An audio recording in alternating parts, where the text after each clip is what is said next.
Hey guys, welcome to the LOD perspective, where it's season 4, episode 12. Yeah, nice. And we are back and we are roguish as ever on our podcasts and topics this today. Um, I'm joined by Paul and Thom. Lewis, unfortunately, we have no idea where he is, but we hope he's okay and hopefully be back soon. So let's start off with the usual of what's happened this week and what we've been playing. We'll start with Thom. Oh man, I was just drinking my coffee. Hello, I am back after my week off visiting my family. So a lot of my time for the past, well, since the last time I was on here, has been kind of like packing to see my family for my little holiday, then seeing my family for my holiday. So a lot of my time was actually uh going through the valleys and going for lovely walks in the middle of nowhere in Wales. So that was quite nice. But in regards to gaming, I actually have only really been playing The Sims 4. Um, however, Heather's got a MacBook, and I thought, hold on, I know Sims is kind of like it's accessible to play on the MacBooks and the Apple systems. So I thought, screw it, I'll install it on Heather's M1 Mac or MacBook Air. And needless to say, considering it is a machine which has a whole like integrated chip which has both the CPU Mhm. and the GPU, no source of like ventilations, no need for cooling or anything, to be able to play The Sims 4, which okay, is not the most demanding game in the world, at 60 frames per second with a minimum resolution of 1600p, I was like, oh my god, this is absolutely incredible. So Does it run really smoothly? it runs ridiculously smooth. I'm not. Wow. I'm not kidding. It ran Sims 4 with all the expansions installed as well, uh, as smoothly on par as my Aurora did here with the 3060 graphics card. It Wow. was it was eye opening, and I was like, oh my god! And so that was kind of like a bit which is like got me rolling and overthinking, because if you may remember the beginning of this season, I made the prediction that Apple's going to get more into gaming, and Mm. seeing how smoothly it ran just kind of like made me a little bit more very excited for the future of Apple gaming, because you got obviously Resident Evil Village on there that's optimized for Yeah. Apple ecosystems and everything else like that. But very quickly my whole week has been pretty much just been Sims on the Mac and just kind of That's being okay. sold on that. But a little did I realize is that actually on the Mac store is that you can buy the Sims 2 Super Collection, Nice. which I have never really played the Sims 2 before, other than on the PlayStation 2 version. Hmm. And this has been something I really wanted to try for ages, because I played Sims 1, 3, 4. Sims 2 on the PC is something I've never really touched. So when I saw that they had this collection of near enough all the expansion packs for about £30, I was like, yeah, I almost got way too excited. And so yeah, my week has been pretty much a calming Sims on a Mac week. And Nice. apologies, that's the Aurora Borealis That's okay. Watcher app on my You're phone. pretty much Fry in Futurama. Take my money. It is literally as soon as I saw Sims 2 Super Collection optimized for M1 Max, shut up and take my money. Mhm. It was magnificent, but a fairly I mean, boring week for me in gaming. I don't know why Apple has never decided until now to go into it, because their systems have always been strong enough to I run think it's stuff like this. I think it's just optimization. I think it's the Yeah. developers themselves, not whether or not it's difficult to program for Apple's systems. I'm not too sure. Yeah, but I thought, they all run Windows-based systems now because you can run Windows on it anyway. well, yeah, very true. I think I can't remember what one of the Unofficially, isn't it? applications was. Unofficially, yeah. Yeah, unofficially, there's an app which you can pay for it to run or emulate Windows, but I can't remember. But I mean, this was like native Apple without having to emulate anything. Mhm. So that was what really like, ooh. And to be fair, quite a lot of, I mean, I got my iPad right here. A lot of the games which you can get off like the App Store is Yeah. actually quite good. Like I bought as well, because as you may know, I went on a bit of a spending binge when I was down south. As I also ended up buying Minecraft on my iPad as well as Bully for the iPad, and both of them got controller support, run 60 frames per second, and it Wow. was smooth. And it's just on like a basic iPad. 2021 iPad, and it was like, oh my god, you could see a little bit of like not so much good detailing on the Bully game because obviously that's a bit more of a dated title. But it ran incredibly smoothly. So I really wish that Apple was to get more serious into gaming and seeing how well like the app, like some games on the iPad and how well Sims does on the Mac. It was like, ooh, maybe I'm gonna buy yet another toy when when I want my own MacBook. But yeah, that's pretty much my week Apple based. Cool. Amazing. Can Oh, I just ask Paul? Tom? So can Click you on. can you confirm the picture tweeted is that blurred out tip from just the excitement Okay. of Okay. only I could spot that. See, Tom was going to try really hard to not bring the tone of the podcast down, and he was really trying. So I thought, fuck it, I'll do it for him. He tweeted out his images, and we did talk about it on the last episode. That it I just haven't looks got to like a that bit blurred out yet. tip. Okay, so yeah, there is. I didn't realize because I took a picture of all the games I bought when I was away, and there's just a bunch of them on the floor. So I took a picture, and I didn't realize that even I can't tell you what it actually was. It's But your like the edge of hand. Come on. it It's must have been definitely my your finger, hand. It yeah. must have was it my finger? I couldn't tell if it was my Yeah, It's like finger it's or like like two my knuckles knee. just in shot, but because it's the two knuckles in shot, it just looks like a blurred out tip. And in case anyone was wondering, the tip of a penis he means. So, Well, so see, there and you go. so I've Paul triggered him and now. so oh fuck oh that I was doing so well. Oh, You managed to get all of like 5 minutes in. I know. I wanted to try and not bring the tone down, but I did you it. know. You didn't. You're not to blame. I Oh brought it fuck down it! for I'll you. just go along with it. It's what I do. So yeah, it looks like a tip of a penis, but it's not my penis. You'll have to go on our OnlyFans for that. At Coming soon. LOD You heard plays it here with first penis. from Tom. LOT plays with penis. Oh, Jesus. Moving swiftly on. Cool. My Yeah. week has been well, we've played some Gotham Knights again. Carried on with that. Although I have to say I tried to do some to try and get the trophy in mine. And for some reason, even though we've completed, so that will be the Mr. Freeze section, he is you can't do him with Nightwing Really? on his own. Are you struggling that much with it? Yeah. Wow.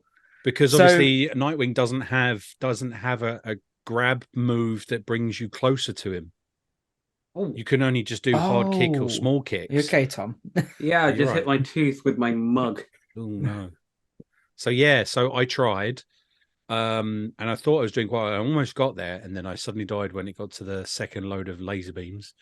And he was just battering me, and I was getting constantly done. So I thought, do you know what, fuck this. I just want to get it on there. So I'll lower the game level. No 'Cause you shame in can. that. No shame in that. I went right down to the least difficult, as in the easiest setting you can put on that game, and he still fucking kicked my ass. Wow. It doesn't bring him down on his thing. All it does is it stops the amount of damage he causes to you. He's still as difficult to get rid of.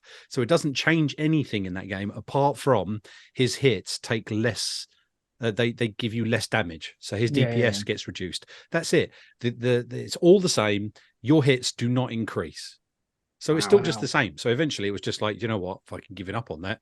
I've already done it. I don't need to do it again. But it is purely like almost that boss battle is designed for more than one person. Yeah, that was it. So, for context, me and Paul have been playing Gotham Knights. I'm playing Batgirl. He's playing Nightwing, and I discovered how to defeat Mr. Freeze by shooting my being grappled towards him and then hitting him, and it like put him in a state of where you could just keep smashing him. Oh, I bet you could. Sorry. And obviously, Paul, throughout the entire mission, you were struggling to hit him, weren't you? So yeah, because I've got a hard, I've got hard hits and soft hits, but they are close range. Nightwing doesn't really have any long range, and the only long range hit he has, which would be something similar to that, is to jump onto his head. But you have to build your momentum up to get to that, which means you have to get close contact, and you have to beat him up in order to get it. And Thom is just biting his lip and giggling like a schoolgirl in the corner. Beat him because you have to beat someone. Up on his beat head. him off. Okay, Yeah. carry on. Bash his head. Carry on. It's innuendo central. Yeah, so I got frustrated with it. I played a little bit more of Dredge. I really want to get into not that. really much of that. Vampire Survivor, absolutely flying through that at the moment. Nice. I bought it to support the team. I bought the DLCs as well because they're not expensive. And they're good laugh, and just the sound, just the soundtrack on it is really, really good as well. So I've been playing a lot of that, and then I tried Ghostwire Tokyo. And your thoughts? Start that. Now it's beautiful. I think imagery-wise, it looks really nice. The enemy characters are really well kind of designed, if that makes sense, and I love the polygon style of stuff that you have to collect. For me, as a Bethesda, they have this thing sometimes, which I think is, and I don't know if it's Bethesda, I think it might be the game team, the right look. So your look moves that are done on the right joystick are very, very linear. So it's not smooth in comparison to other games. Like if you were to move it, it would nicely move across. It seems almost like it's overcompensating. So at the moment, I'm trying to adjust the dead zone of the right analog stick to see if I can get it to move smoothly, because it's a right bugger to try and line up to do your moves, which are almost like shooting someone, but you're using your hand gestures. And with that as well, the aim assist doesn't really work unless you're really close to them. So you lock onto a target, you've got to hold your left trigger. Sometimes it doesn't do it, and you're trying to move it left to right, and it's like, I've gone too far, I've gone too back. So it got a little frustrated. That frustrates me a little bit. Otherwise, story, the look of it, the idea of it, and what you're doing is beautiful. I'm loving it. And as you can see, I've completely forgotten about Atomic Heart. I played like the first 10 minutes. Don't worry. Get off. I just can't be bothered. So yeah, I'm enjoying it. I've gone back. There's something about it. It's like it's frustrating me to the point where I go, I don't really want to play this anymore. And then it's like, but I just want to get a little bit further, and I want to do a little bit more. I need to go in. It's a good game. So yeah, and I've seen a lot of people play it, and I'm really enjoying it. So yeah, they're my top 3 that have been for the week. I'm jumping in and out between the 3 of them just for a bit of a breather, so I don't get overly frustrated with the game. Yeah. But there's like little add-ons to the game too. If you don't know, I mean, the premise of it is that you're heading towards a hospital on your bike, because your sister's in hospital. Serious, like in hospital, and some background story of that to it. And you get into a collision, but there's this big fog that comes through at the same time, and there's this group of people that are supposed to be, I mean, they almost look like demons, but one of them's wearing a Hanya mask and seems to be the leader. And then this entity comes around and goes into your body. So it's the idea is pretty much you died in that accident. So he tries to take the entity called KK, tries to take a live person to get into it, doesn't work, finds your body, gets into it, and then you come back as Kita, and then you've got KK within you, and then he teaches you how to do these moves to grab cores and souls and stuff. So yeah, and then it builds on to you trying to get around and stop these entities from taking all the spirits of everyone. So it's almost like have any of you seen Alice in Borderland, which is it's a TV series on Netflix. And the idea is he's there with his mates, he's there at work, they're coming out, they go to the public toilets in Tokyo, the main crossing, where everyone see the famous crossing, I can't remember what it's called in Tokyo, Resident Evil. Yeah, everyone uses that. So that's kind of at the beginning of the story as well. But I don't know, it's based on that. And in Alice in Borderland, it's the same thing. And suddenly there's like, he hears a load of screaming and mental stuff in the toilet, comes out, and there is no one in that crossing. And the whole point is they've all disappeared. It's kind of like that type of thing. Like you've woken up, everyone's disappeared. There's just these there's just clothes kind of crumpled on the floor in kind of the shape of people, and then you see these weird fogs and entities coming past. It's really cool because like the main one you meet, the main entity you start with is a faceless guy in a suit with an umbrella. Really like Slender Man with an umbrella. And they're one of the enemies, and you have to do that. You have to kill them, and if you sneak up and do a sneak purge, as they call it, as it leans back as you're taking away, it's almost got that Slender Man face. So it's got no face, and it's got like two eyes and a massive like mouth, open mouth, screaming as you take it away. And then another one that's kind of similar to Silent Hill, the nurses. But they're all dressed in that pencil skirt, but they're called paper. So they've got like, instead of that disfigured like face the with bandaged a bandaged. This is like almost like origami paper, kind of in sections that come up into an angle. Ooh. It's nice. I think they're really nicely done. And then you've got like the fat office worker is another version, which is the heavier, like hardened version of the Slender Man version. And they're all supposed to be like boring grey office workers that have become these entities, and they're trying to trap souls. So you've got to collect souls, and you've got to help, and you learn the story as you go along. And I think for you guys, try it out. It's on Game Pass. I think you really should try it just to try it out. I think it's really nice. It's definitely something which has been on my list just because of the sheer concept of it, and it does look very beautiful. It does look beautiful. Nice. And there's some things like you collecting stuff for, and I know that all of the background, all of the entities that are there are based on that Japanese folklore.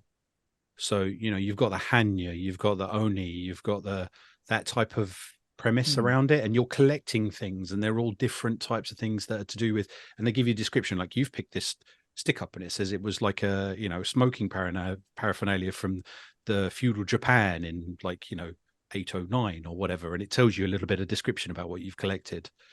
And then there are two-tailed cats that you have to sell them to. So it's not spoiling the story because there's loads to it. No, it sounds really really interesting.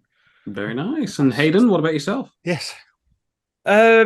Like Paul said, me and him have been doing Gotham Knights. We also played some. Me and Thom played some. It Takes Two. We're really enjoying that, aren't we? It's a lovely game. Yeah, I mean, I wasn't didn't it? Yeah, I wasn't expecting that after when you went in the tree and it went all just wasn't expecting it. I was like, wow, what a beautiful game. And what a really interesting story it has. The only thing for me was that the flying bit was a bit clunky. I felt like you were playing on mouse and keyboard, weren't you? Yeah, I'm playing on the mouse and keyboard, so it may be completely different on the Xbox controller or any controller. But for using a mouse and keyboard, so WASD, trying to glide to the paraglider of pants. I'm not kidding. The paraglider of pants through this tunnel of roots and shit. It was a bit like. No, it's like that even on controller. Oh, is it? Yeah. Is it? No. It's not clunky. I think that it's supposed to be a little bit difficult because it is just a pair of stretched boxers over a couple of twigs, isn't it? Makes sense. It's not going to be spot on. I think that's quite nice touches that they've done to it. Not everything works 100%. I did like how I think we were on the pants again, where it was both my character and Hayden's character, and we had to adjust your position in order to to direct whichever way, to move it, to direct the pants and everything. It's a very clever game. Very clever game, and a very beautiful one at that. I'm looking forward to finishing it with you, mate, to be honest. Same here. It's going to be a good one. Have we got much further to go with it, Paul? Do you know? No, you're probably halfway, even almost 2/3 through the story. Cool. So you've done quite a few of them. I thought hopefully you'd forgotten, and I might have spoilt it for you two, because I thought you were further along than you actually were. No, I knew what you said. And I was like, oh no. The bit you're on now is good fun, frustrating but good fun. The wasp was always the most frustrating one for me and Clarissa when we were playing it. That was a pain in the arse. Yeah. What else? And then last Saturday, we stream share, Paul, and you kept not badgering me. You told me I should try Dredge. Yeah. And I played it, and I didn't want to put it down. And the only reason I've not played it this week is because I've been busy, but what an absolutely beautiful and lovely game. I have absolutely no idea what I'm doing, but I don't care. I No. just have. If you do get the time to read the bits you find and understand some of the story, there's some little intricate stories in the background. And like me, I try and work out what it is ahead of time, but I'm not. That's what's kept me interested in the Yeah. game. There's going to be an underlying thing, and it's so weird. Like, even though it's just like pop up, flat screen, imagery of, say, the lighthouse keeper and her asking her a question and her being standoffish with you, not knowing why. That type of thing just kind of grips you through the whole game. And just like I said, there's some weird bits. So I don't know how far you'd actually got because you hadn't played much of it, had you? I'm at the second island and I've upgraded as much as I can. Second island is within the reach of Little Mallow, so you've delivered the first package for the mayor and paid your vote I've been asked. Yeah, I've been asked to go to some like cliffs. All right, so you've gone and seen the guy that's living on his own on the other island outside. Yeah, of Little Mallow. And I don't know why I'm going from there. So you've got to find artifacts for him. So when you first found the handkerchief, and the butcher found it and gave it to you. Oh no, I'm further than that. Sorry. Yeah, so you give that, and then you go and see him, and then he tells you you've got to go and find, and you will end up with 4 artifacts you've got to try. So you've got to find one, go back to him, and it develops the story a bit more to open up, even though the map shows you everything, just open up how you get to it. And because your boat is not at that level that you can get as far as you think you can before it gets dark and you go mental. Okay. Sorry, like that's right. It's Tony just walked in. It's fine. But it looked like you were looking at Link then. Yeah. But no, yeah, I really do enjoy it. And as I said, I don't really know what I'm doing, but I just enjoy the fact I like to get to somewhere before it gets dark. And that part where it gets dark and you're just not expecting what might appear when your fear starts to kick in. It tells you there's paranoia and anxiety, and it's almost like this little minor thing sitting with you anyway, going, fuck, like I need to get the boat back, even though it's just a game. And then when you see the boats just going around, you're like, oh, don't fucking come near me. Don't you bastard come near. And then you hear the foghorn. That's the thing I really like. When you pull the foghorn, they'll pull the foghorn so you know where they are. Yeah. And it's like just those little things. Pommy, you'll love it. I think you'd really, really enjoy it. I know, something that I really want to get. So I'll get it. I'll get it eventually. I've just got shit tons of my backlog. Yeah. You're increasing it with even an older backlog. I know. Leave me alone. I still got to play Diablo 1 on the PS1 as well. So nice. 58 quid that cost. 58 quid that cost me. 58 quid. 58 quid for Diablo 1. And I kind of, I'm sorry, I don't mean to overtake this from Dredge to this, but I'm kicking. You know how like you see something, you're like, but you don't buy it, and you kick yourself. I found Conker's Bad Fur Day on the Nintendo 64. And you didn't get it? I didn't get it because why? I was torn between Diablo and Conker's Bad Fur Day for the Nintendo 64. And to be fair, just for the cartridge alone, it would have cost me £105. And I just thought to myself, I can get both, but then that's pretty much near enough all my spending money. And I took the chance of getting more, less expensive games, if that makes sense. So, but I'm looking back thinking, Shiza, I really should have bought Conker's Bad Fur Day because it was beautiful. I'm back. I'm back. That's right. Hayden is back. He just left for a femtosecond then, and now he's back. Yeah, that's right. Yeah. Tony was quickly talking to me. No, that's okay. Was there anything? Was there anything else?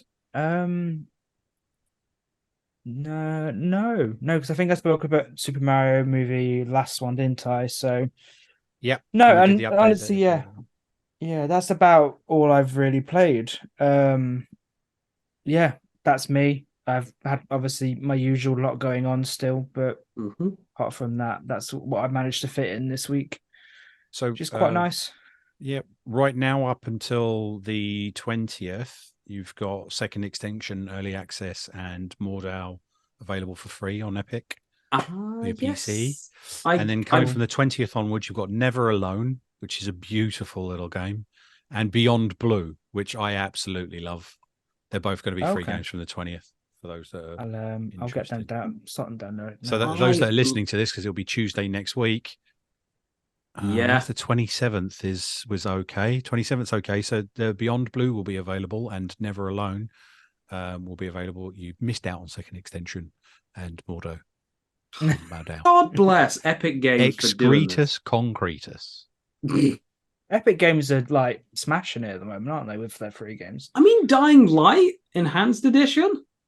Did I manage to get that? I'm just trying to work out. I was looking at my library, and I think I did get Dying Light. I did get the Dying Light. I did pick it up.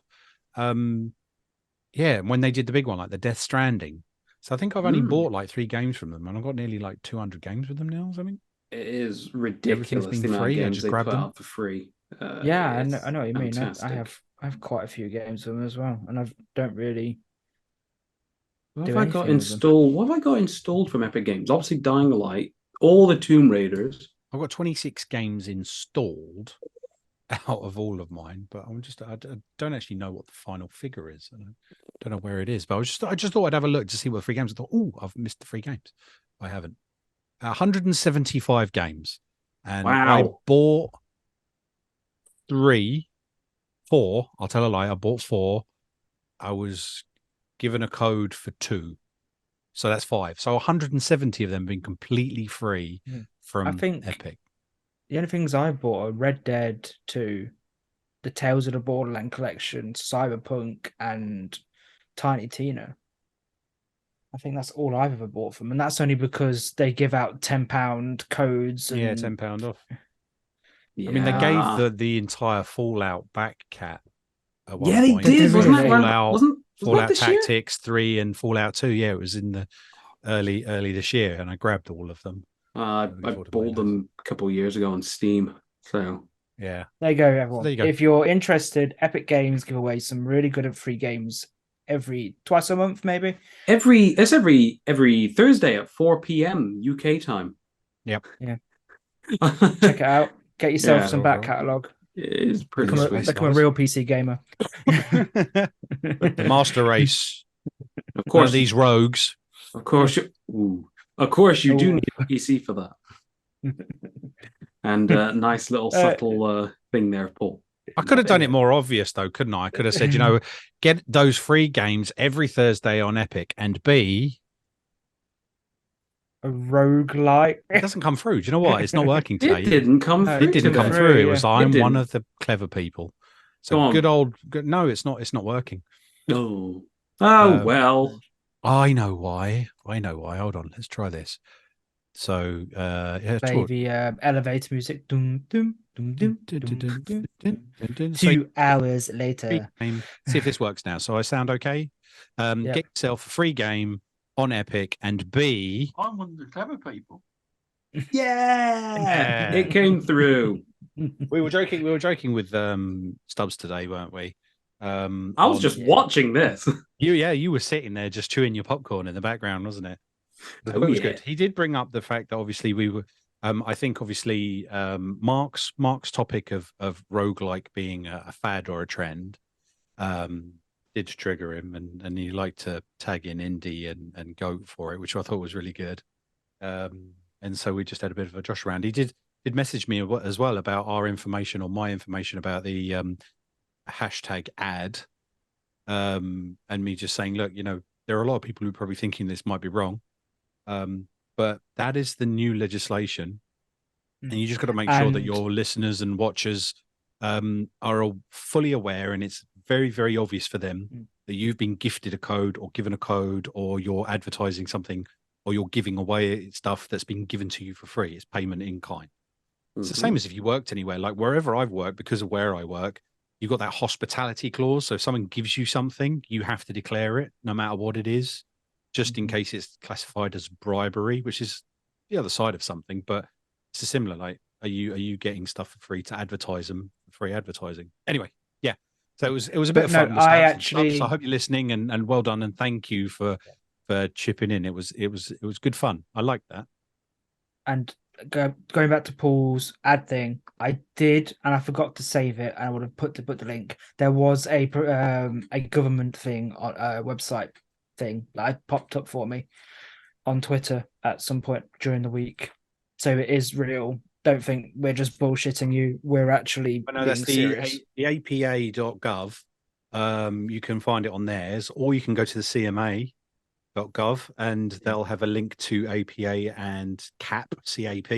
I'll tell you what, I'll stick the link because I forgot to do it this time in the description for the YouTube video and the podcast.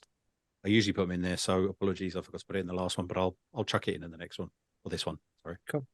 Apologies. Should we get on to some topics? Yes, why not? Yeah. Why not? Tom, shall we start with the one you started with? The Sega buying out, was it Rovio? Yes. Sega is confirmed that they are purchasing Rovio Entertainment, the makers behind the Angry Birds mobile game. Who remembers that being ridiculously popular for when you were pooping on the toilet like 10 years ago? Yeah. It was mad. Yeah. King took over though, didn't they, with Candy Crush? They did. That did come along. But there was a period where Angry Birds was just absolutely mental bananas in popularity. You had like I remember like seeing a video where someone had like Angry Bird drinks and shit. It became huge, didn't it? There was Angry Bird drinks. There was a movie. There's a movies. Oh yeah, movie. Two movies. Two movies. There were so many different versions of it. I remember being hooked on that bloody thing when it first came out. Angry Birds was good fun. Number 2. Yeah. 2 Star Wars games. They got like a space one. Are we going to get an Angry Sonic? Anyway, so they are buying this studio, Rovio Entertainment, whatever, for pretty much £625 million. That was according to the BBC News when I was looking that up. Wow. So it's a big old amount for that. That is a heck of a lot of money for. I mean, I'm not too sure. What do either of you know what Rovio has anything else that they've worked on? Because no, I don't. All that I've seen is Angry Birds, Angry Birds, Angry Birds, which it is very popular.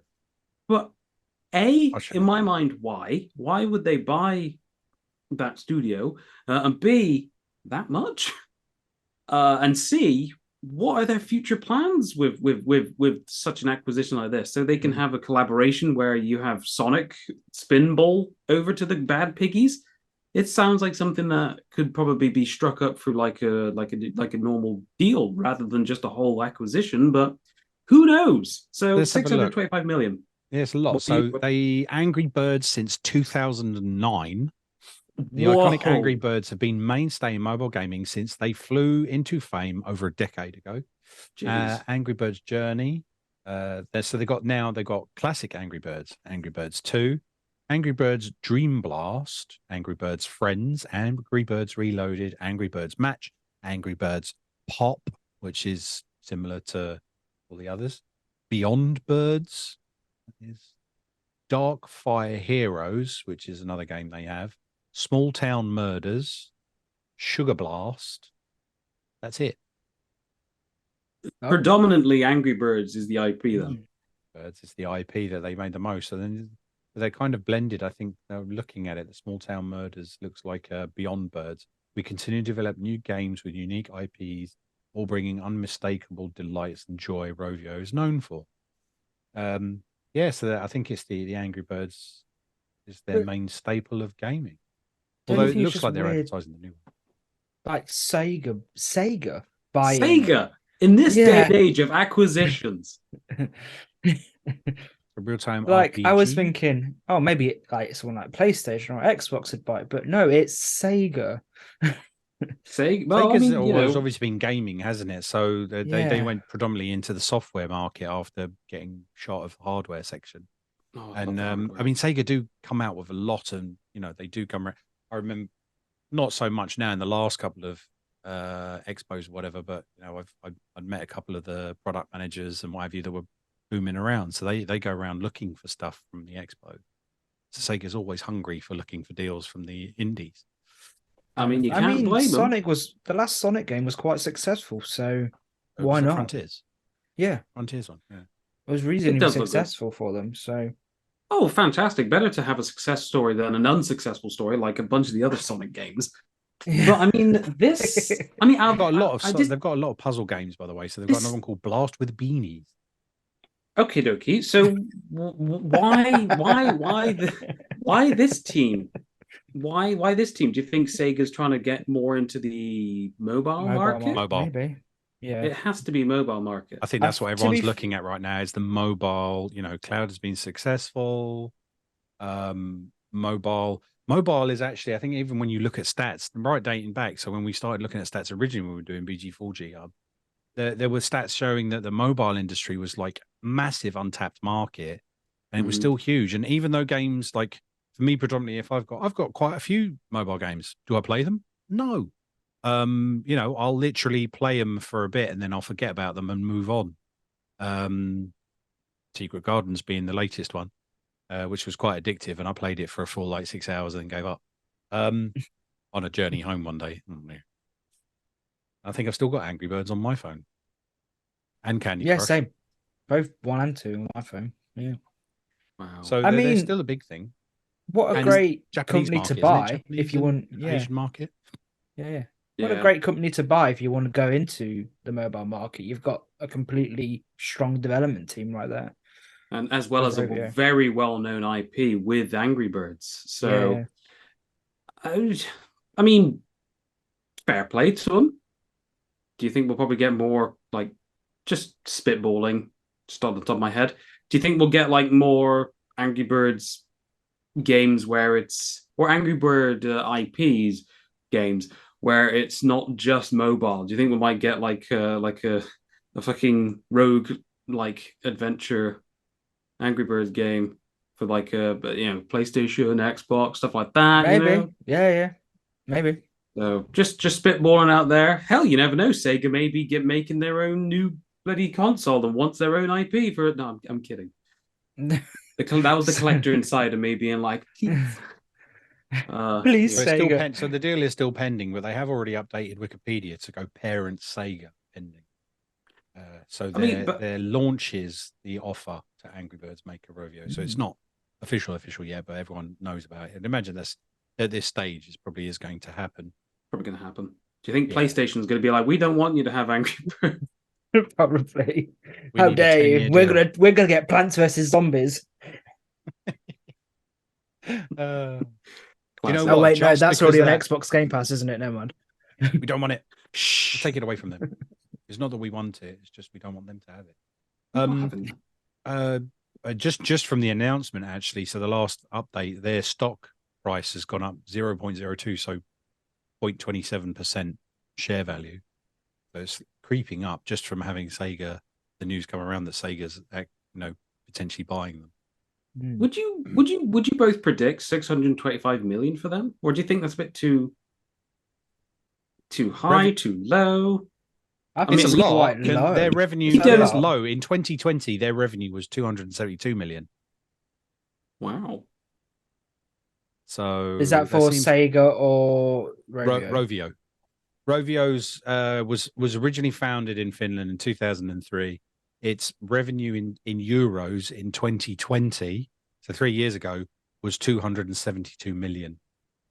I think if you equivalent that 625 million, it is around about 7 million euros for what they're being bought or purchased for. So Rovio net income in 2022 was 22.9 million. They got 513 employees. Let me have a look at their current revenue, see if I can find it. So they've been offered what, 700 million, isn't it? about 700 million euros. Okay, maybe that is quite a lot for that. That is quite a lot.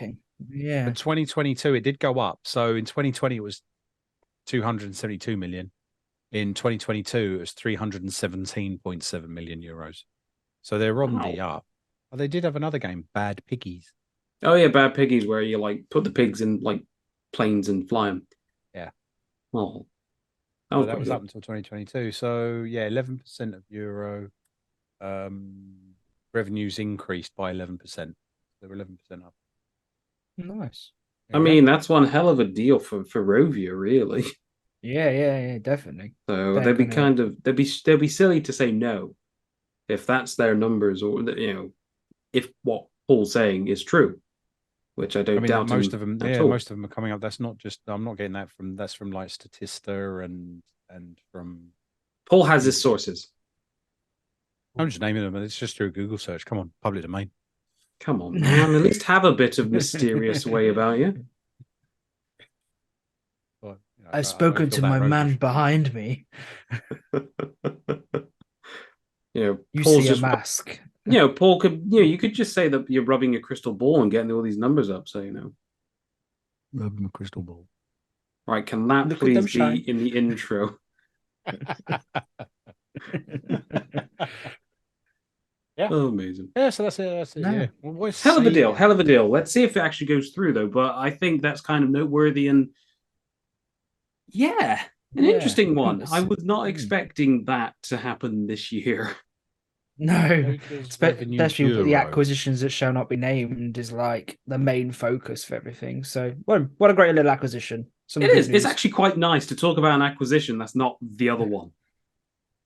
That's not roguelike. Ooh. Theme. To be fair, that moves quite nicely onto the Ubisoft Plus coming to Xbox. Yes, it does. So that popped up just after we did the show last week, didn't it? Did, yeah. And I looked on Xbox and saw the little clip there because Mark kindly shared it in a chat with us saying, hey, look, Ubisoft's coming to Xbox. And I was like, yeah, it looks like an initial one. You're going to have your subscription and pay for your subscription, but it's coming in. Interesting, but I'm not going to pay for it. I'm not paying for it. Yeah, I'd never paid for it from PC either. I just, maybe for Ubisoft, there's a number of games I really love from them, but I already have the majority of ones which I want. That's the thing. I bought most of them. Yeah. Don't get me wrong. The idea of a subscription, sorry, Hayden. The idea of a subscription service is pretty much, let's face it, it's the way to go nowadays, isn't it? Yeah. We're living in the subscription era. To be honest, I've got the Ubisoft store.ubisoft.com for Ubisoft Plus right here. And there are two tiers. PC access, so play games on PC, so it's 100 games, premium editions, play new releases day one, etc., is £12.99. So that's for PC only. For multi-access, so this is with Xbox, says play selected games with Xbox and play selected games via the cloud on Amazon Luna, by the way, which came to this country. I don't know if we've ever spoke about that. When did it come to this country? A couple of weeks ago. Really? Wow. We spoke about this, didn't we? Not long ago, maybe 2 episodes ago. Did you? Yeah, I can't remember if we mentioned it. Was I about? I think you were here. Anyway, it might. Yeah, whatever. Yeah, sorry. Might have been when I was away. Luna's in this country now, as well as a bunch of others. But anyway, so with the multi-access, you can play it on Xbox, selected games, as well as a few selected games on Amazon Luna, and then pretty much all the same stuff as beforehand. How for an additional £2, so that's $14.99 a month. And to be fair, there is quite a hefty amount of games. I think when I had a look at the overview for the games, it was 169 titles, but the majority of them are for the PC. And they're not converted for the Xbox. So it actually states on the website, which is very handy, what platforms it is actually each title is available for. So, for example, right here, Far Cry 6 Game of the Year Edition, it just says, and it's got the little icons and the letters as well for PC and Luna. So that won't be on Xbox according to this website. Oh, okay. Assassin's Creed Valhalla Complete Edition, PC and Luna. They wouldn't give it to Xbox because they're still charging like 120 quid for the bloody thing. It is a bit ridiculous still. It's ridiculous. But yeah, no, to be fair, there's quite a few games. It looks okay, but that's a hefty price to pay for non-stop for Ubisoft games. And I know that there's a PlayStation Plus with I think it's extra PlayStation Plus extra and premium. You get Ubisoft Classics, which isn't this service. Also, this service isn't on PlayStation. It's just a bunch of games that are Ubisoft titles known as classics. So, for example, you don't have Assassin's Creed Valhalla. You did have at the beginning, but it's gone now. But you get all the rest of the other Assassin's Creed games. You don't have any of the Splinter Cell games. That's even though that's a classic Ubisoft title, that's not on PlayStation's exclusive deal for Ubisoft Classics. You got a bunch of other games as just like an additional benefit, but it's not as in depth as this new service. I think new service, the Ubisoft Plus. But in my opinion, for £12.99 for just PC and £15 for Luna, Xbox, and PC, considering I've got most of the games I want anyway, it's not worth it. Waste. Yeah. But I'd like to see. Yeah, so go on, Hayden, you go. Is it not like EA where you actually get a certain amount of stuff with Game Pass, or is it if you have? Sorry. And they're offering day and date for certain games as well. So you have to pay for Game Pass and it's a separate service. That's rubbish. At least with EA, you get to play some of the games. But when EA started, you had to buy it separately. So you used to buy Gold, and then you would buy Game Pass or Live, and you had to buy EA All Access, which I did originally. And then they did that as the Xbox did it as a showcase. I think their first XO showcase. They said EA is being now absorbed into Ultimate. Yeah. And then you get it in Ultimate. I mean, to be fair, when EA Play or Access back then was £20 in this country, £20 for a year. Yeah. Okay, fair enough. Yeah. It really, I mean, what would you rather spend on a collection of games? Yeah. You would rather spend on £20 on a year. It's absolutely ridiculous. So ridiculous. I can't even say ridiculous. Many subscriptions. So many subscriptions. It's very subscriptious of them. It's roguelike. I think that's probably where they will put. I wonder if they'll go down that route of eventually, if it is popular and people are doing it, that it will be absorbed into the Ultimate, which would be great, because I think there's a number of people like I know for I know one roguish gentleman that doesn't like, made a comment about like having to sign up to so many different platforms, even when you're on the Xbox. So for instance, like Bethesda, you need to have a login for Bethesda to link the games. 2K does the same thing. Ubisoft do the same thing. Like they're all doing it now, where you have to log in online to an account. You do. Square Enix, and I told you about that one before. They've had a password stolen. Well, yeah, great. And if you're stupid enough to, which I don't, but if you're stupid enough to use the same password for, say, your Xbox account as you do for your Square Enix account, and it gets stolen, that'll get sold on the black market. They're going to try on everything and anything it's got your name or your email address to see what they can get into. So, yeah, which I think is silly. So I'm wondering whether that's probably one of the things that Xbox, I'm presuming, is trying to do, is get it all under one roof. Yeah. They're trying to be the Toys R Us of consoles, aren't they? To be fair, if Xbox managed to convince Ubisoft to go, let's integrate it, Game Pass is starting to get better and better. Yes, they've not had like some impressive titles, except for like Ghostwire and Hi-Fi Rush, but that's all down to preference, though. Yeah, but they're taking the market by storm by having this back catalog that anyone can play for $11.99 a month. Oh yeah, plus the fact that you can pay for Xbox for less than Ubisoft Plus as well. Yeah. Nice thumbs up there, Paul. There's a thumbs up on your screen. There's a thumbs up on your screen. I know there's a thumbs up on my screen. I don't know I did this. Yeah, and I got a thumbs up. So you didn't actually click for a thumbs up to come up your screen. My hands were here. You didn't? My hands are up here. Paul mentions stealing passwords. Stealing passwords, and someone goes up, hey, we are watching you right now, right from the center of Moscow. Was that Indian or Russian, mate? I don't know. It's supposed to be Cyrillic. I don't know. Before we offend any more people. I'm offended at the thumbs up. What the hell was that? It's not even registering for me. For anyone And you listening, physically have to click the emoticons at the bottom. Yeah, you do, don't you? Where is it? Reactions. Recognize hand gestures. Oh, does it Nope. recognize hand gestures? So did it Recognize think this. That's what we're doing now. This is just the YouTube video. We're a thumbs up, flipping the bird, trying to get it. It didn't do it. So it must have didn't thought of work for any something of us. weird there, wasn't it? You. Oh well. Was it this? raise hand. Ah, what did I do? Yes, hi. High five. A 5. Anyway, let's go back Have to low- where were we? So who Ubisoft. remembers Ubisoft? It just seems So- a bit too much for a price, in my Yeah, opinion. yeah. If it was definitely. cheaper, I'd consider it because I don't mind paying for subscriptions. I'm one of those weirdos who like subscriptions. And I mean, I- if I wanted to play Assassin's Creed, I'd just pull the 360 out and play Assassin's Creed 2. True.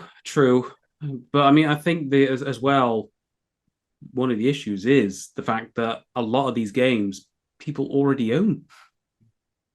Yeah, but I mean, 'Cause like, it's the same. Like, I think with EA is different, isn't it? Because it's quite a large catalog, and not everyone I own, so I've tried them out. I think Oh God, yeah, Ubisoft is the same. Again, I suppose that kind of comes down to personal preference. Like I haven't bought any Battlefields, but because of EA Play on the Game Pass, I have the access to play the Battlefields, for example. Yeah. You know, Mm. so I think it all comes down to personal preference, whether or not you wanted to try it, and you never know. I mean, there might be people out there who, as well. I'm not even too sure if there is even a trial period as well. You know. Because if there was like a 30-day trial, I mean, I'm a big fan of trial periods. I use yeah. fucking Spotify all the time with trial periods with me. I'm one of those people. Because But they if there was, give them away like candy. I know, I just had Amazon Music free for free for 3 months. There we go. Put Very my teeth in. nice. Very nice. But yeah, no, I think it's a bit too much of a asking point for a Mm. price. Yeah, I agree with you, Tom. I mean, there's games in Ubisoft that I like, but I own them. I'm not gonna rebuy them. I mean, obviously, people will probably go for it because people like all those type of games. Because look how many times we've all bought Skyrim. I've got five. We go like I've got sheep. five So of ourselves. That is very true.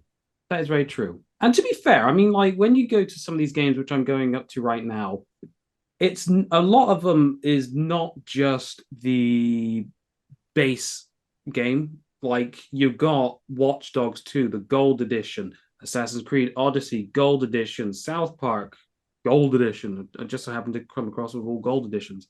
But there's a quite, Tom Clancy Division, Gold Division, Far Cry Primal, Gold. yeah, Can but I find something else? Who's going to play Right. the first division? There's no player. There's probably a very tiny player base on it. Yeah, that's very true. But I mean, yeah, true. Bloody hell, Far Cry 3 is only for the PC. Surprised by that. But Far Cry 3 Blood Dragon will be available for the Xbox, but not Far Cry 3. Bit weird. What, Ubisoft? On Ubisoft. Got all Plus. of them. Oh, yeah. God, the They've been price of out the for- Luna wireless controller's gone up. How much is the Luna controller? I wanted to buy one, but I was like, $59.99. It's gone up 26% in the last 15 days. Bastards. Because it's come to the UK. Yeah, you could have bought it and now it's gone up. I'm trying to work out. So you have to pay. You have Are to you pay looking at Luna? separately. I'm looking at Luna. Start your Lu- Luna free trial.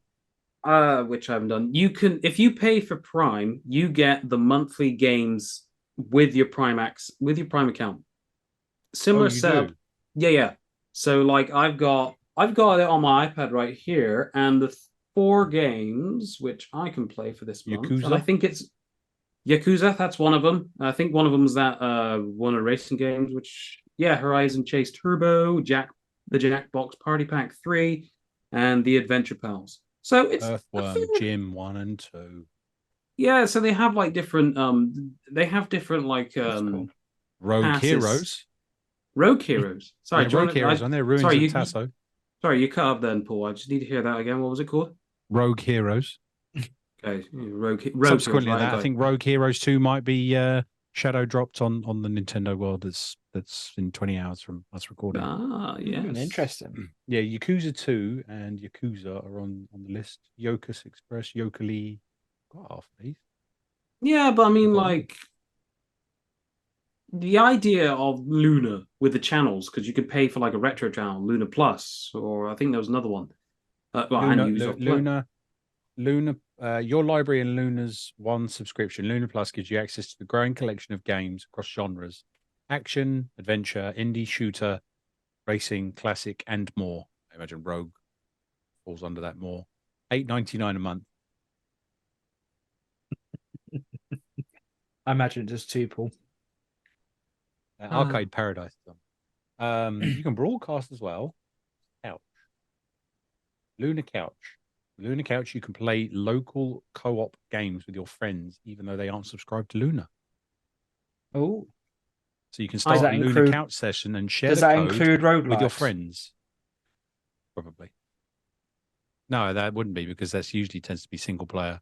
Permadeath. Yeah, but Crime Boss isn't, so. I know.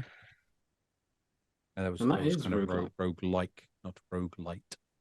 I want someone to go back and listen to all of this and actually count how many times we say the word rogue. If we cannot make it more obvious. We're doing it for fun. We are doing it. By the way, so I'll add that scene because we say indies and rogues and roguelikes. We got a new subscriber today. The Indie Gamer has subscribed to the LOD. Thank you, Indie. I doubt you're going to listen to this episode. You're just going to listen to the last one to, obviously josh us about whether we know what actually a rogue or roguelike game is. Thanks, Dubs. Bloody snitch. Anyway, your games. We've got there is only 4 on there for the Prime in my games available right now, which is Horizon Chase Turbo, the Adventure Pals, Jackbox Party 3, and the Yakuza 2. Cool.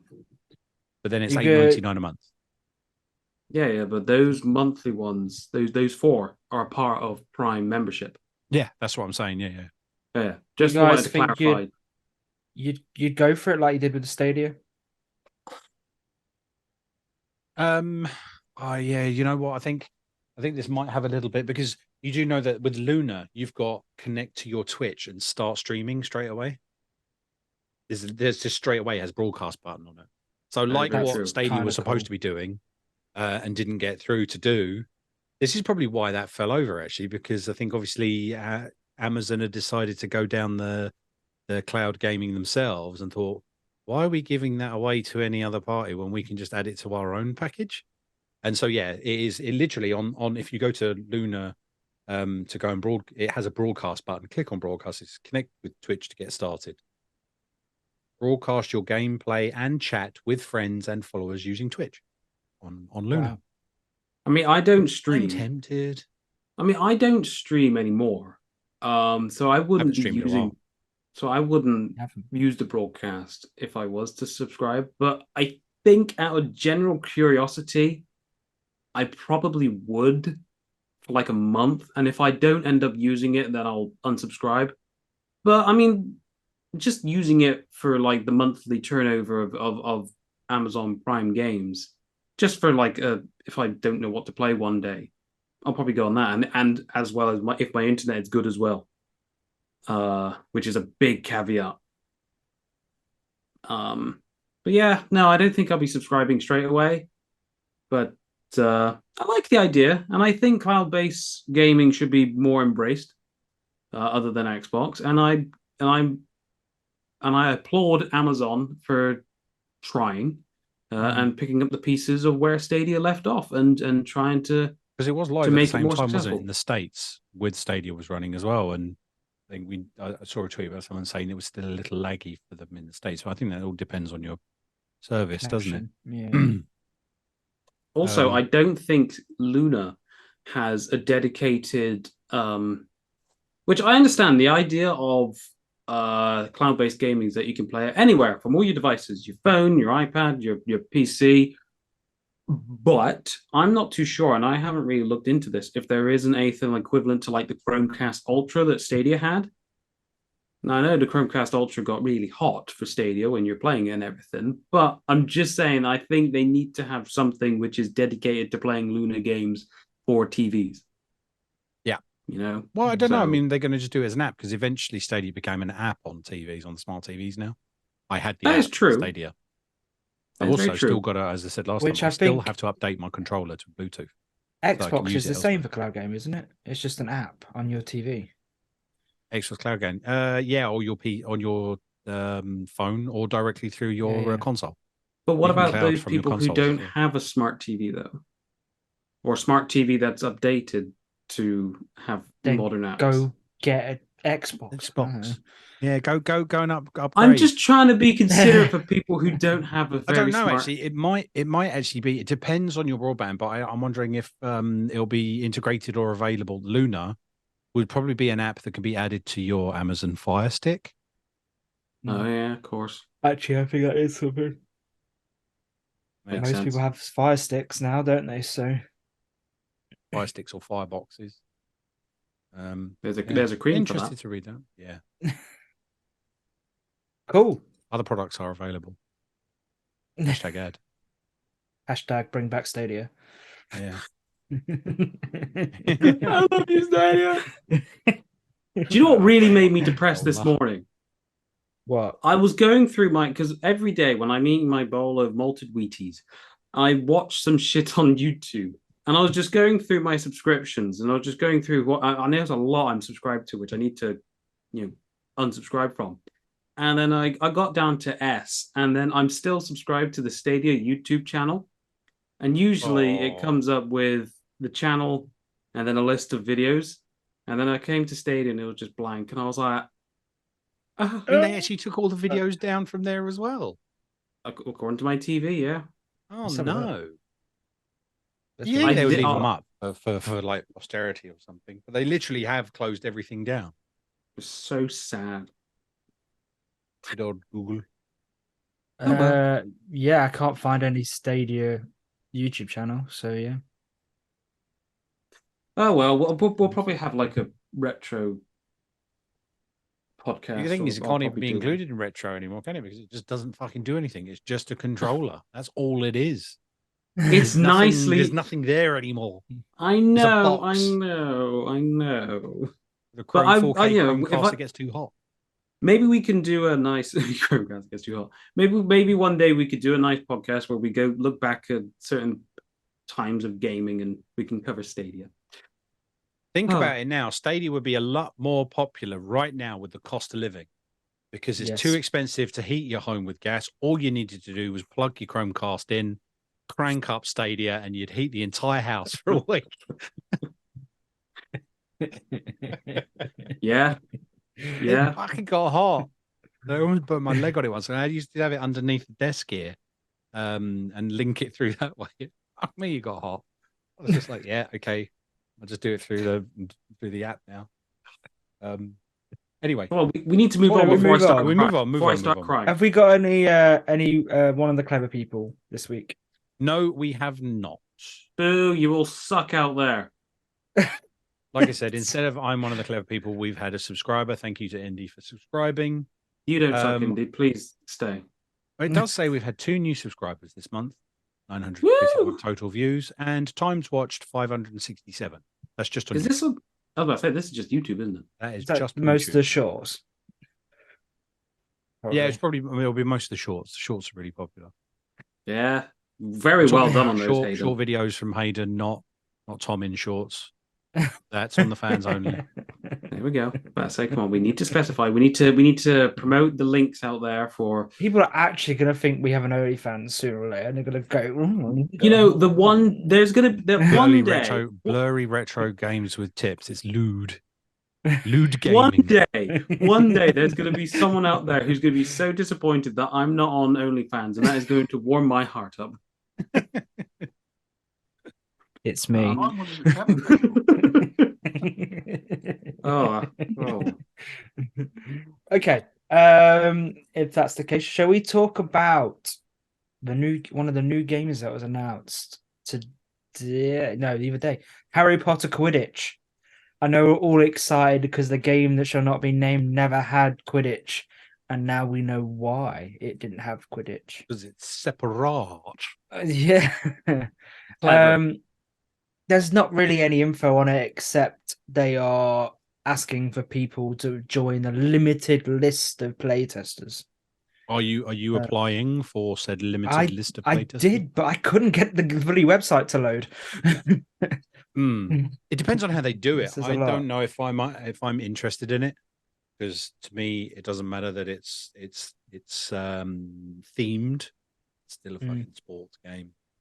Just not. I mean, I just assume it's going to be a racing. glorified version of the Quidditch game that came out on the PS2. It was Watch the Tom World Cup happened one. to have.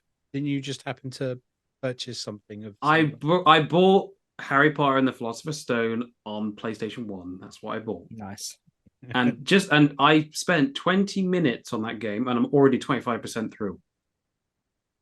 It's not Fucking- bad. Yeah, it's so short. I remember being like 5 years old and playing that, and to get to that point took me days. But Such a carry on with Quidditch. Yeah, it was called the Harry Potter and the Quidditch World Cup on the PlayStation 2. And you essentially played Quidditch matches as the houses, and then you moved to the World Cup. So I'm assuming that this new Quidditch game is going to be something similar to that. I mean, it wasn't a bad game. It was a piece of piss to beat. But yeah, Ain't my something bag. interesting. What? I think Just ain't my bag. no, That's fair. I don't think. I think it's going to be like a glorified sports game. For me, it seems like it's going to be multiplayer based, which I'm more of Absolutely. Yeah, that's why they're asking for solo player. playtests. Yeah. Yeah, so it's going to be a multiplayer themed game, which isn't necessarily my bag either, Paul. And as long as it's not going to cost too much, because in my view, if it's just something as simplistic as a sports game where you play the sport, that's it. Quid. It It'll be shouldn't 70 be. quid. It'll be Yeah, 70 it will quid. be. It's Harry Potter. I know, I but don't even think in with the my name, mind, just in general, like that is going to come out as a game that everyone's going to be in my mind, it shouldn't be 70 quid, because that's the type of game which someone will play for a day, 2, or a week at a push, and then get bored. They might get serious. It might come like the new FIFA. Oof. God. Imagine. Quidditch 2024. Who's in your Quidditch. team? Buy your skins for Ron Weasley. Oh my god, I got legendary. God, yeah. Could you imagine the microtransactions? You could get Harry Potter. Which Legendary. broom could you get? Cedric Diggory. Dead or alive? Live. Oh, my boy. Oh. Voldemort. To be fair, though, if it was free to play, could you? And they had all these skins. How hilarious would it be if it was something like Fortnite with their skin packs? If you could have like a fucking xenomorph going against fucking Ronald McDonald in Quidditch. So you know what, Tom? You know, if it is free to play, I would actually give it a go, and I think that's probably the way to go with that game. That's not a bad shout. Make it free to play and make it microtransaction for skins. The problem with the microtransactions is obviously it's going to be very popular for the younger generation, but I just mean the younger age groups and up. So microtransactions and stuff like that is very, very touchy still, isn't it? Yeah. True, but it has been a resounding success on Fortnite, though. So, Yes. So the renowned stories of, you spent how much on my credit card, you little fuck? And Roblox. And Roblox, yeah. Yeah. So I wouldn't be surprised if they had microtransaction skin packs, whatever, but it's no way it's going to be free. That shit's going to be expensive. Yeah, yeah, shit is going to be expensive. Would you buy it though? No. No. That was very definitive. No. I think for me, I can't really comment on it. Like, if anyone's interested in that sport, one, I'm not great into sports, if barely at all. And And it just even with books and the stories and whatever, I'm fucking interested in that part of it anyway. So my not hatred, but my nonchalant thing for sports spreads even to the So you non-existent don't like fantasy world. things like Rocket League? Nope. No, Don't like it. Hate it. Really? I've played it. I just don't like it. Because to me, it's just football with a fucking car. It just does not make sense. There's an appeal to Rocket League, which I do admittedly like. But when it comes, I suppose it depends on the sports, because obviously there's UFC, which I enjoy. I kind of There's interested boxing, in that, but I just I don't enjoy. like playing. Like boxing and UFC is slightly different. Like fighting, I kind of like watching, but I'm not like keen into it. Like I'm staying up till 4 o'clock in the morning to watch such and such versus such and such at Mandalay Bay. I mean, I thought did about doing that. before, but I mean, I was in Yeah. Vegas at one point when they were actually having a UFC fight on. Fucking hell, what haven't you done, man? Have you had Zelda lick your balls? No. Does Zelda lick my balls? Yeah, that's the only reason I wanted to say that, just to have Hayden play that.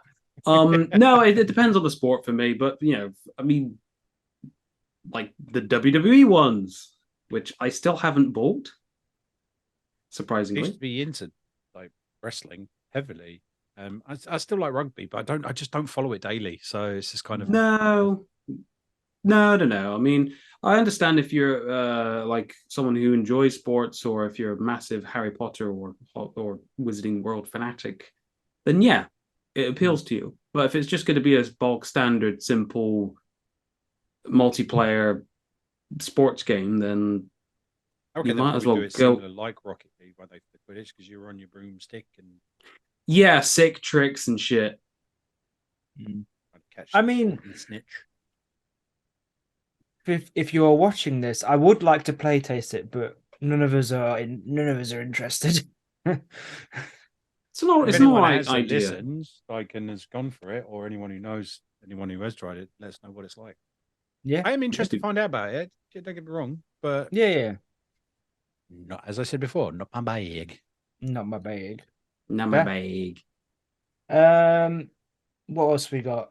Blah, blah, blah, blah, blah. We've That's a very got interesting. former, a good one, isn't it? Former Halo creative head has joined Netflix Games for AAA project. Do you know who? Yeah. I've not got the. Oh, I'll have a look. it is Joseph Staten. And he was the head of creative for Halo. Did I hear that right? Halo. Staten's closely associated with Halo series since 2000, serving various roles across Bungie and 343. He started out as a writer and director of cinematics for Halo, Combat Evolved, and Halo 2, and become Halo's Infinite's head of creative in 2020. That's a big move, actually, for what he's done.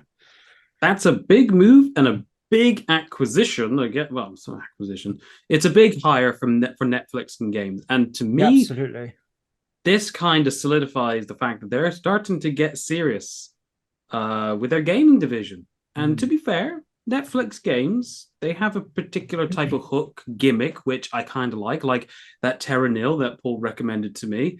That's on Netflix games, and it's a brilliant little game. 12 minutes is on Netflix for games. Oh, was it really? Nice. Yeah. It was Joe. I got it on my iPad. Was it? Yeah, it says Joe Staten. So yeah, I mean, we're downplaying him a little bit, I think, from that description. So Joe Staten, the industry legend who helped create the worlds of Halo and Destiny before becoming senior creative director at Xbox and head of creative for Halo Infinite, was leaving Microsoft, has basically been Xbox's troubleshooter, saving more than one project from disaster. While many have criticized Halo's Infinite post-launch support, the fact that it's launched a decent state and well-fed story campaign is largely down to Staten's large late-stage intervention. So he's moving to Netflix to head up their AAA, their first AAA title. He's had enough. Will be a new IP and will come to multiple platforms. The reason I'm saying he's joining is because this is a big deal. Yeah. He's joining Netflix to help them make their first AAA title. The game will be a new IP and will come to multiple platforms. Wow. So there we are then. So we will. So it's not necessarily like a Netflix exclusive app game like we No. got with Wonder Putt or this or whatever. The fact that they're starting to get big into this, I don't think there's ever going to be like a Netflix fucking console. Collector inside of me again. But but the fact that they're starting to have their own like like Amazon Games, they had that, didn't they? With that one game which they cancelled. I can't remember. They had their own. Which one? New World. And albeit he was an Xbox publishing division only since January. Oh. Yeah, but it's big. This legendary status, responsible for something as big and as I suppose not necessarily as successful as it once was. Halo, as well as so big. So it's a big get, and I'm looking forward to seeing it. Needs to be a new IP. They're saying it's going to be a new IP. There's other people saying that although Netflix has yet to confirm the project that Stan is working on, it had previously confirmed a AAA third-person role-playing game that was in the works in its LA studios. Does that not make you also think that Halo's going down a lot, and the reason he's jumped ship a little bit? Yeah, you know what? I'll give Infinite its due. The story was good, and the gameplay was good, but the post-game stuff has been abysmal. And I've not once have I gone to myself, I'd like to go back to replay that. That's a good point, actually. I'm kind of like, I can understand how big Halo has been throughout the whole the history of Microsoft and Xbox and everything, but I'm not a fan of Halo. I played Halo 1, I've tried Halo 2, I've tried little bits of Halo 3, and it just didn't stick with me. No, but so it's not a personal favorite of mine. But sorry, I enjoyed the latest one. I just haven't gone back to it.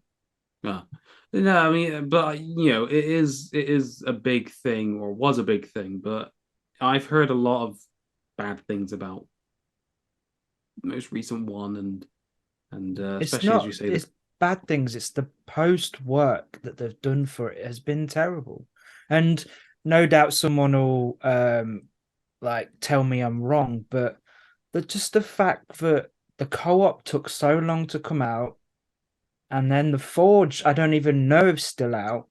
And the thing that they're some of the things that made Halo great. I've genuinely felt in the past couple of weeks, I really like to go back to play 1, 2, 3, Reach, ODST. Not once have I gone, I want to play 4, 5, and 6. I want to go back to the Bungie side because they've got a great narrative and their replayability. Even though you've played them millions and millions of times, I'd still go back and play them again. That's true. I have to add, this is from an article here as well, by the way. So the studio, the Netflix studio, is headed up by former Overwatch exec producer Chaco Sonny, who left Blizzard in 2021.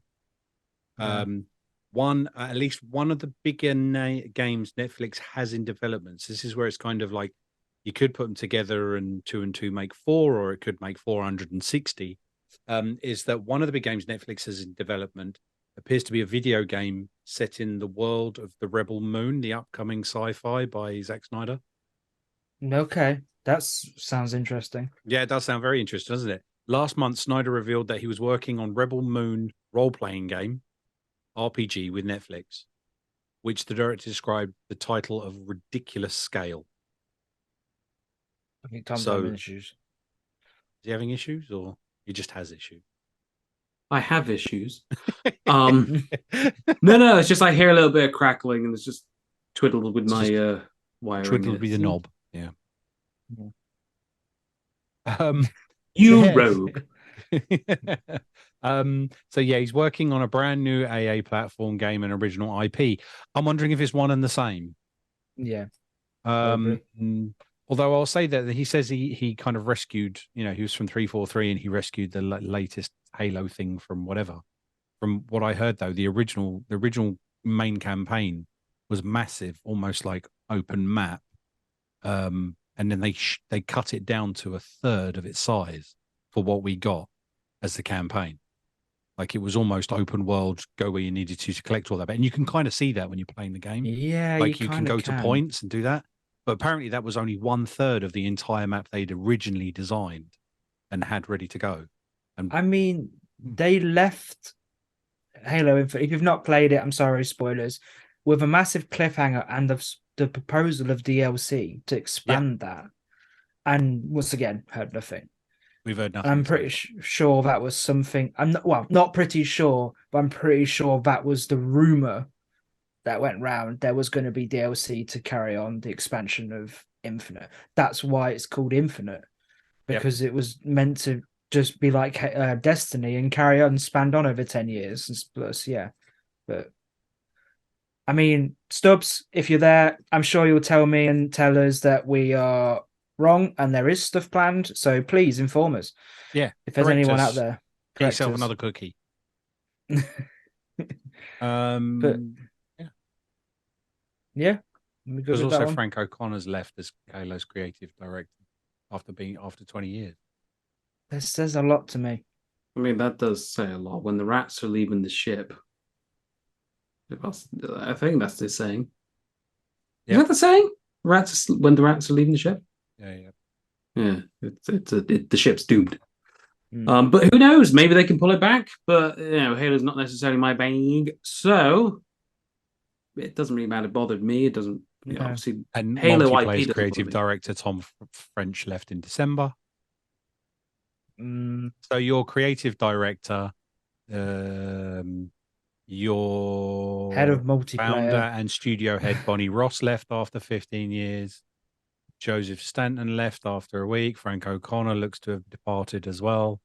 Plus, around 10,000 employees were cut by Microsoft earlier this year, which affects many developers, which we talked about, and Halo Studios is one of those. There we go. Goodbye, Halo. Well, bye, I Chief. don't think so.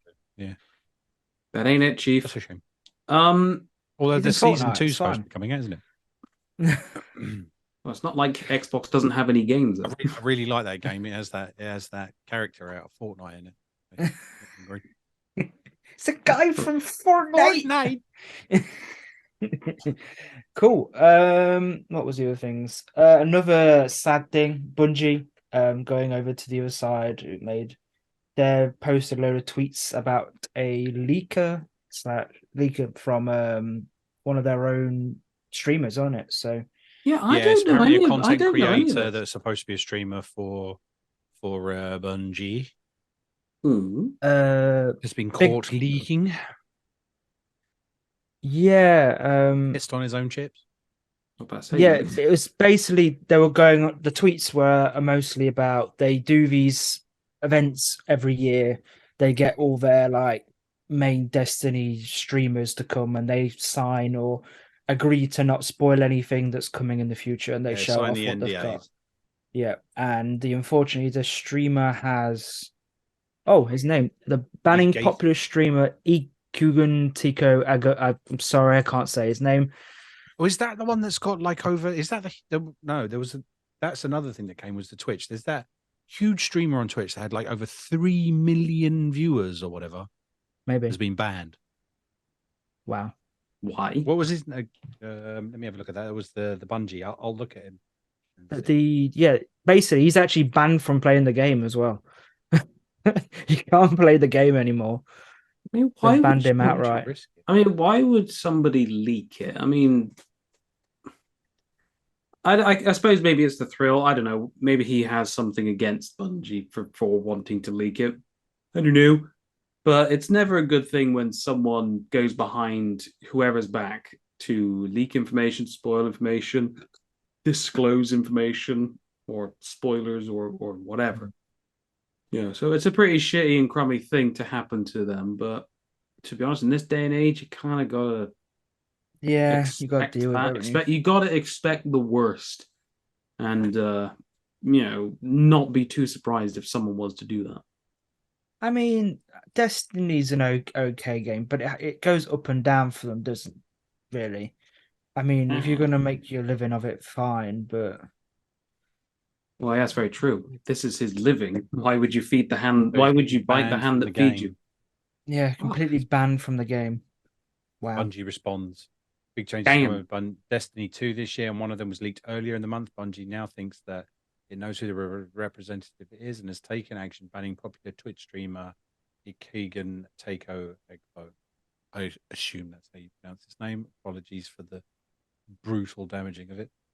From the game he plays to make a living. Content creator says he's innocent, however, and no one's quite sure what to make of the entire episode. Every so often, Bungie holds a secret meeting for players, blah, blah, blah. Yes, I was probably reading the same thing. Slideshow revealing content, weapons, and gameplay. A week later, Bungie took the unprecedented steps to publicly acknowledge the leak. Community interaction and engaging in central on Bungie, and it's tweeted. For years, we've invited creators and other members of the community to confidential summits to provide feedback for the future of Destiny. It's a beloved part of the process that heavily relies on trust. They said breach of this trust could result in our inability to hold more summits. We take these breaches extremely seriously and are taking action to reinforce our policies with those invited to these internal meetings. You get that everywhere. I mean, like, that's the whole point in signing an NDA. What do you think will happen when you sign something that says non-disclosure agreement? We did a couple in our payday, didn't we? Where we had to sign NDAs about stuff, and most of the time when we got information, it was like, do not produce any information until such and such a date. And you have to sit on it. And if you don't and you fuck up, well, excretus concretus. Mm. You know, it's you fucked up. Yeah. You shouldn't have done it. They know what they were getting into. I That's the mean, whole point. the sentence is quite harsh. You're not allowed to play the game anymore. I mean, that's worse than what Nintendo do, to be honest. They just go, stop. We're gonna Yeah, I mean, like, there's take it to leaks, court. there's leaks, and then there's leaks. If you were invited, so there's one particular gamer that I know. I haven't actually played with him online in a while, who does Sea of Thieves, and he's played it so much, and you know, he's got the legendary pirate status and all of that. He gets invited to the like alpha and beta testing privately to test the new add-ons and DLCs and the updates and campaigns. Cool. And he has to sign an NDA all the time. And even when we're like kind of used to poke him and say, well, what's going on? What's going on? What's going on? He's like, I cannot tell you. Just let you know that it's going to be fun. You know, or just let you know. He knew about obviously that whole campaign that came out for Pirates of the Caribbean way before it was, and said, you will absolutely love this, knowing it was, and it was true. But he was strong to his word, and he knows that if he was to leak anything in any way, shape, or form, that would be it. He would never be invited back. And rightfully so. If you've ruined it for other people as well. So they're saying that they now have to contemplate whether they can do this anymore. So if that means that there are other people that were given the opportunity to come in that are higher age players, you know, really invested in the game, and no longer to go to like a closed meeting or a closed, you know, presentation of what's happening and have input to it, it fucks it up for everybody. Yeah. So then the game so could possibly go downhill now as well. Yeah, because there'll be things that they can't release. Yeah. Or it's not worth it anymore. It's a shame. Oh, yeah. No one wins. No one wins in these types of situations. No. And that kind of goes well over to the Nintendo hacker. Just a little article. Gary Bowser, can't believe his last name. I'm pretty sure there was a guy called Bowser at some point who owned Nintendo as well. I think he was. I think he took over from Reggie. What's his face? Oh, I don't know really. But he's been released from prison. Gary Bowser, and will be paying for his crimes for hacking Nintendo. He'll be paying for the rest of his life. He owes them something like 64 million in damages, and yeah, we're paying for the rest of his life. Was he the one that was? Did he hack their network, or was he a hacker who hacked the Switch and was modding them and got caught? Let's have a look. I'm not sure actually. Because there was two, wasn't there? There was the one that got a massive raid where he was modding them. So, for instance, you know, Lewis, who's not with us this week, you know, he had a modded Switch with the software emulator that would go in and means you didn't have it. And then they literally blocked every single one if it went online. So it was basically chipping it. without chipping. Software one. I don't know if that was him because he did get caught. Well, I think he was. I think he was part of Team Executor, which apparently they're known for making mod chips and jailbreaking consoles. There you go. So, Doug Bowser is the other one. Is the actual person that was like high up in Nintendo. But yeah, I guess you sow what you do at the end of the day if you're going to be paying Nintendo for the rest of your life. Just because I mean, like the damages of how many games that were available from his chipping software and his chips. Yeah. I mean, made... if it was from the first Switch, basically it was just you could dump the files for the games. So, which obviously Nintendo hate ROMs anyway, but there's nothing wrong with a good ROM hack from Pokemon. So, orcs. We don't condone. We don't condone and it. Us as the LOD do not condone. No, we don't condone it. Yes, I love playing Pokemon games, and I've played some great ROM hacks, but don't do it. It's naughty. As Daz says, we do not condone. We do not condone pirating, or was it pirate? Yeah. Yes. So, yeah, but I physically own all the copies that I have done. So I was about to say, otherwise we're gonna have to get Doug Bowser down here and spank you live on our OnlyFans. Oh, yes, please. Or on Patreon. And then the last thing I was going to talk about was the new Zelda Tears of the Kingdom trailer dropped this week. So I've still not seen the latest trailer. I haven't seen the latest. I haven't seen the latest one, other than the last one I saw was when they announced the whole fusing and Ascend and all that. But it's already a day one purchase for me, so I don't have to watch anything else for it. I need my Zelda fix. You see, I've not finished Breath of the Wild, but that trailer made me go, I need to finish Breath of the Wild and buy the big one. You know that great feeling when you finish a game and you're like, you feel empty and you could cry? Mm-hmm. Yeah. That was me when I finished Breath of the Wild. Really? Wow. Was that with all expansions as well? No, that's just the base game. That's just a base game. It's all the expansions to do now. No, but I've got shit tons of games to play first. I don't have time. I'm 2/3 of the way through Breath of the Wild. I just had to give the game back to my friend because they wanted to play it again. That's why I couldn't finish it. But no, it looks beautiful. You'll be happy to know Ganondorf is back. Of course. Voiced by one of my favorite voice actors, Matt Mercer. If you don't know who he is, Critical Role, those guy. But yeah, it looks really, really nice. It looks pretty. The story looks interesting. The first thing I noticed is what the hell has happened to Link's arm. So a little spoiler from the trailer there. We'll see what happens. But yeah, I think it's given a lot of people excitement for it. People on TikTok are going nuts over the soundtrack for it as well. There's just this trailer, just this single trailer that people are going absolutely nuts for right now. 24 days until it drops. There's an actual Twitter count where they count down to the next Zelda game. It's brilliant. I can't wait. I can't wait. I haven't seen anything from the trailer. I already know it's going to be a fantastic game, and of course, I'm very interested to see what this new trailer has to hold.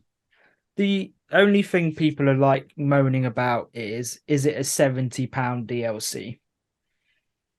Because I can understand where people are kind of coming from, but I mean, how can you expand except for going up on Hyrule? Yeah, you're gonna have to use the same landscape, aren't you? At the end, I was thinking about this. Sorry, I don't mean to.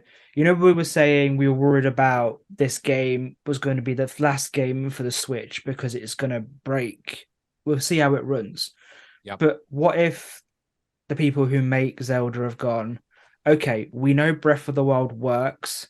Let's just expand a little bit, use the same platform and area that we already have, change the graphics and stuff to make it aged a bit more.